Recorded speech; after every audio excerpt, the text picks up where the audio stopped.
Halo Sobat Entrepreneur, selamat datang kembali di channel YouTube saya.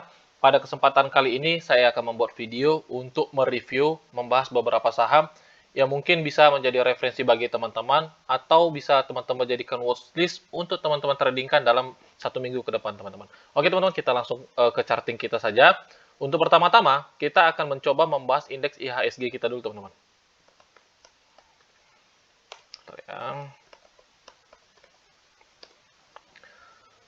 Seperti yang teman-teman ketahui, pada perdagangan hari ini, indeks kita ditutup dengan plus 0,19%, yang dimana dia masih membentuk candle doji-doji, teman-teman.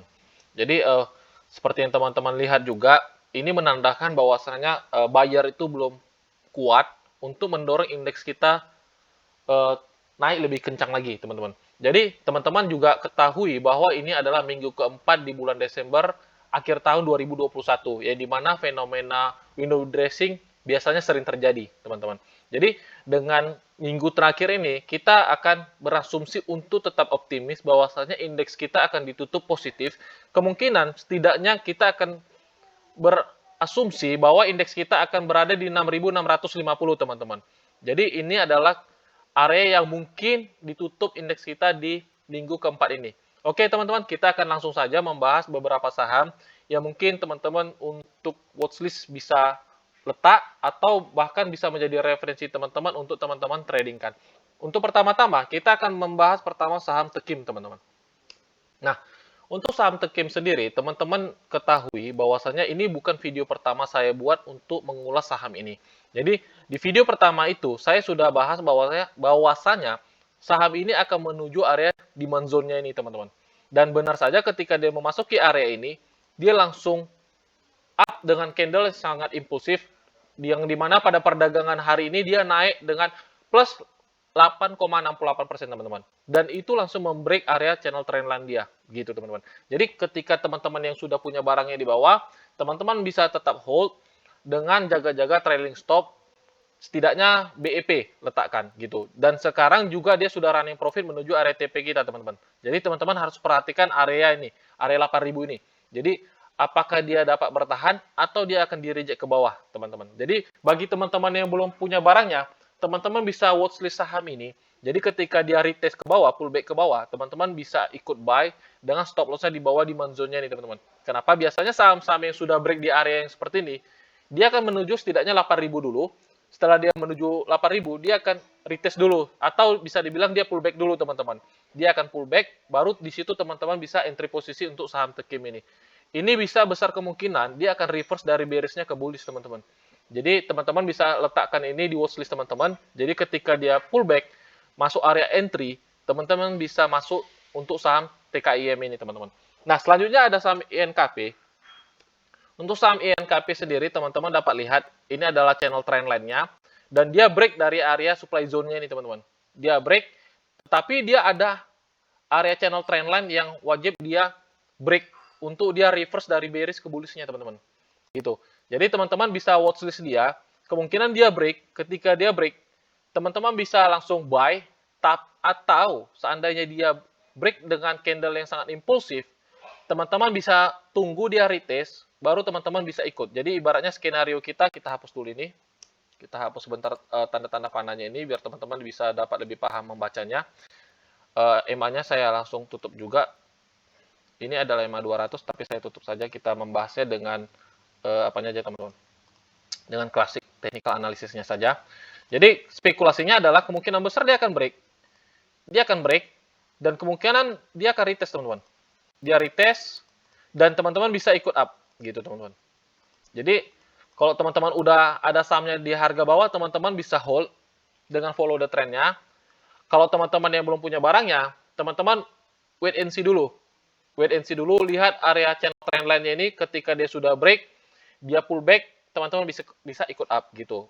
Ini untuk saham INKP-nya, teman-teman. Selanjutnya ada saham-saham konstruksi yang kita coba review hari ini, teman-teman. Untuk pertama ada saham Wika. Jadi untuk saham-saham konstruksi juga saya bukan ini pertama kali video saya buat. Saya juga sudah ulas bahwasannya contoh seperti Wika ini, dia akan menuju area channel trendline-nya dan dia sangat aktif di channel trendline-nya. Dia sangat pro terhadap area channel trendline-nya, yang dimana ketika dia menuju area channel trendline-nya dia selalu dipantulkan, teman-teman.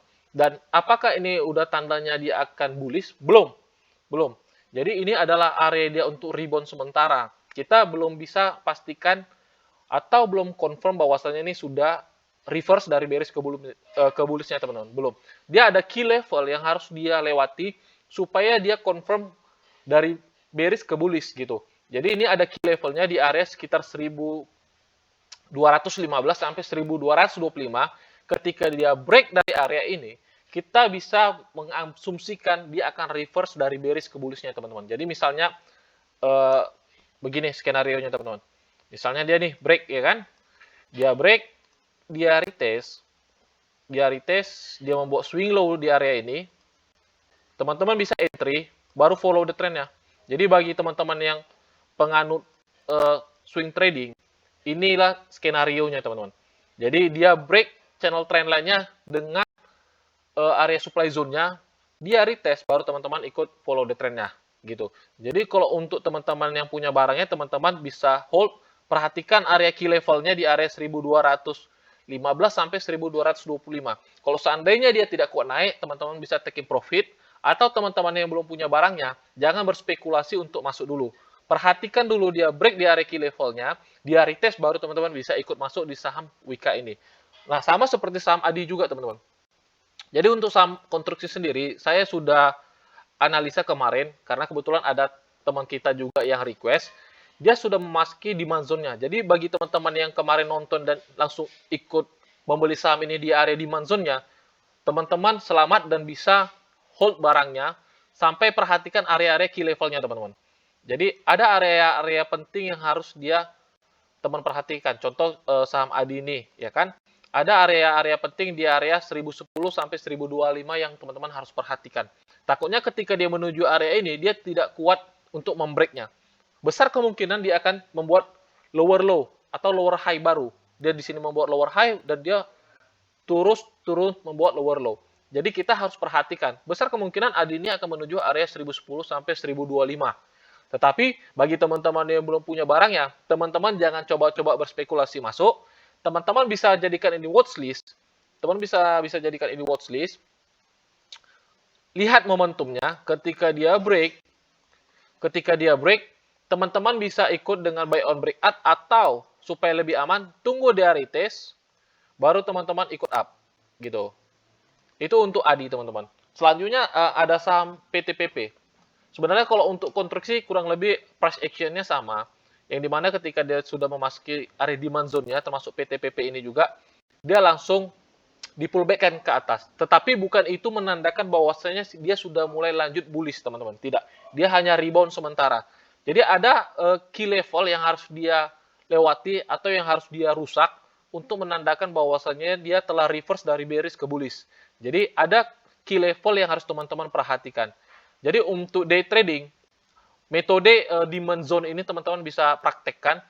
Tetapi kalau untuk swing trade, teman-teman harus perhatikan key levelnya, atau higher high-nya, atau lower low-nya, atau structure market-nya lebih tepat, untuk teman-teman bisa ikut follow the trend-nya gitu.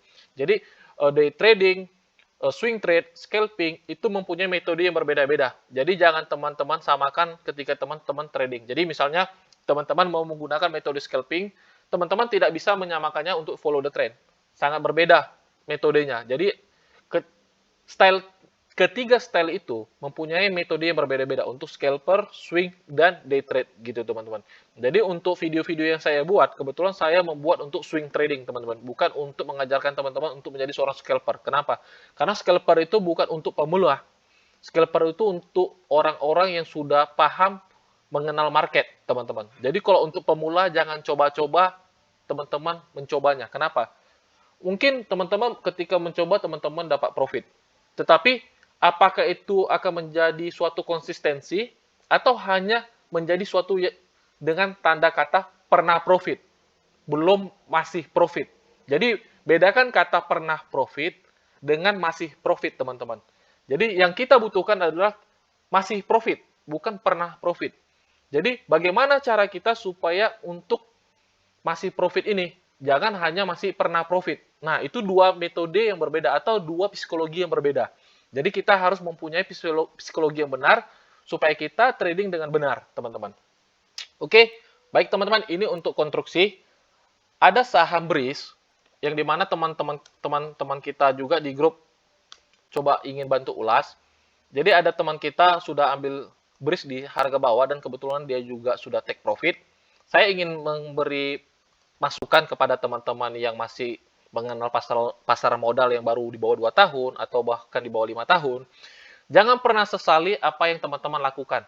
Apalagi ketika itu teman-teman sudah merealisasikan profit teman-teman. Jangan menggunakan kata, oh masih naik dia, tahu gitu saya hold. Jangan pernah katakan begitu teman-teman. Jadi ketika teman-teman sudah realisasikan profit, nikmati. Atau bisa katakan syukuri teman-teman. Jangan teman-teman sesalin. Sangat bahaya. Kenapa? Itu bisa merusak psikologi teman-teman. Jadi ketika teman-teman udah untung di saham BRIS ini dan teman-teman sudah keluar, udah kita mencari opportunity lain di saham lain teman-teman.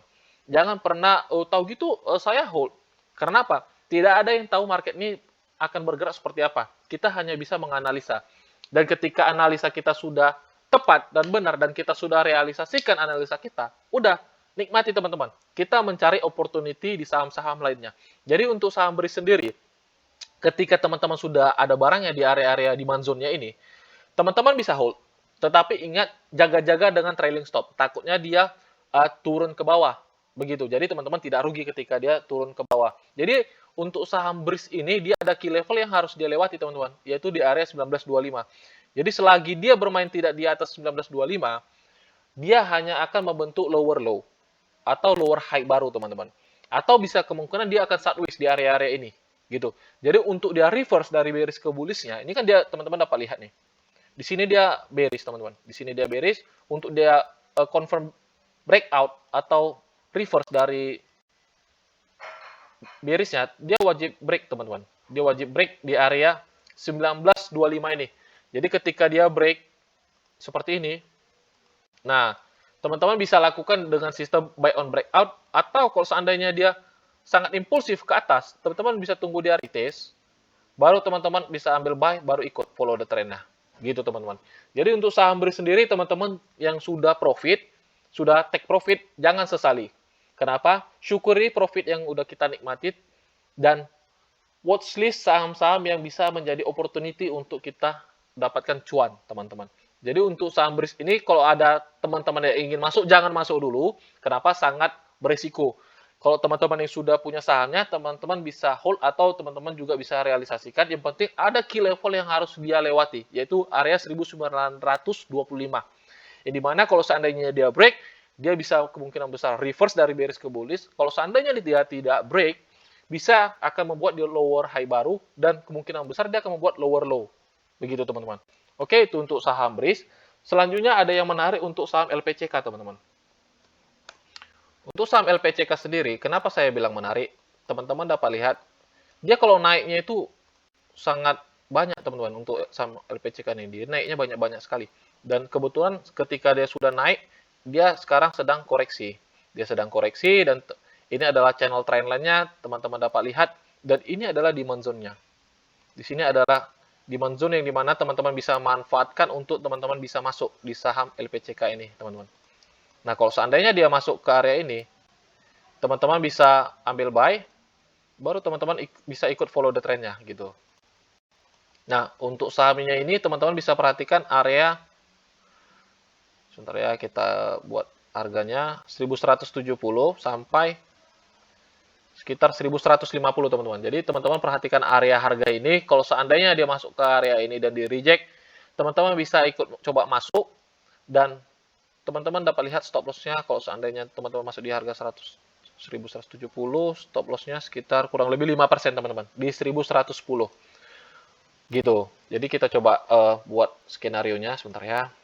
Kalau untuk LPCK sendiri, teman-teman bisa perhatikan misalnya kita masuk di area 1170, teman-teman cukup stop loss-nya 1110 saja, di luar area channel trendline-nya, dan TP1 teman-teman bisa letak di sini, kurang lebih sekitar 10%. Kita buat di sini, 1290, TP2 teman-teman bisa letak di sini, 1450 teman-teman. Jadi untuk LPCK sendiri teman-teman bisa watchlist atau bisa jadi referensi bagi teman-teman gitu.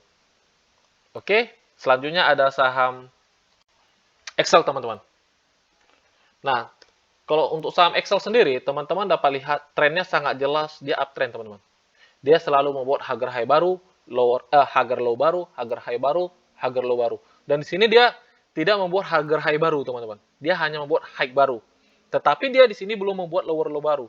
Untuk membuat lower low baru, dia wajib lewat di harga 2860 gitu. Tetapi ketika dia memasuki area channel trend line-nya, dia di reject dan dipantulkan kembali ke atas teman-teman. Dan ini merupakan indikasi bagus untuk saham ini. Kenapa? Dia sangat aktif di channel trend line-nya gitu. Jadi kalau untuk saham Excel sendiri teman-teman bisa jadikan watchlist. Tunggu dia membuat swing baru. Nah, misalnya begini, kita gambar dulu misalnya candle-nya, misalnya dia membentuk swing seperti ini. Nah, dia membuat swing seperti ini, tandanya apa? Higher low-nya sudah jadi, teman-teman. Higher low-nya sudah jadi, dan teman-teman bisa letak TP-nya di atas, ke area channel trendline-nya gitu. Tetapi ada key level yang harus dilewati, teman-teman. Di area 3240. Kalau seandainya dia tidak kuat membentuk harga high baru di atas 3240, takutnya dia akan drop gitu. Jadi teman-teman ketika teman-teman entry nanti di saham Excel, teman-teman harus lihat key levelnya di 3240, teman-teman. Ini adalah key level yang harus dia lewati untuk membuat harga high baru supaya strukturnya tidak rusak gitu. Jadi untuk Excel teman-teman bisa jadikan watchlist apabila di perdagangan besok dia close dengan candle yang impulsif, teman-teman bisa ikut follow the trend-nya untuk saham Excel ini karena dia strukturnya sangat bagus teman-teman. Strukturnya sangat bagus. Jadi kalau seandainya teman-teman besok misalnya entry, stop loss-nya kurang lebih sekitar 6%. 5-6%. TP-nya teman-teman bisa taruh di high channel trend line-nya. Kurang lebih 13-14%. Jadi risk to reward-nya 1:2 teman-teman. Jadi untuk XL dan LPCK teman-teman bisa jadikan watchlist dan saham-saham TKIM, INKP, Wika dan lain-lain teman-teman bisa perhatikan. Jadi ketika ada momentum yang tepat, teman-teman bisa coba masuk dan berharap kita dapat profit bersama-sama di market teman-teman dan kita mendapatkan make money. Oke teman-teman, mungkin ini aja video yang dapat saya buat. Apabila teman-teman ingin saya bantu review saham-saham, teman-teman dapat komen di bawah dan teman-teman juga dapat bergabung di channel yang baru saya buat. Di situ kita dapat belajar bersama-sama dan kita di situ dapat berdiskusi sama-sama teman-teman. Oke teman-teman, sampai jumpa di video-video selanjutnya. Salam entrepreneur.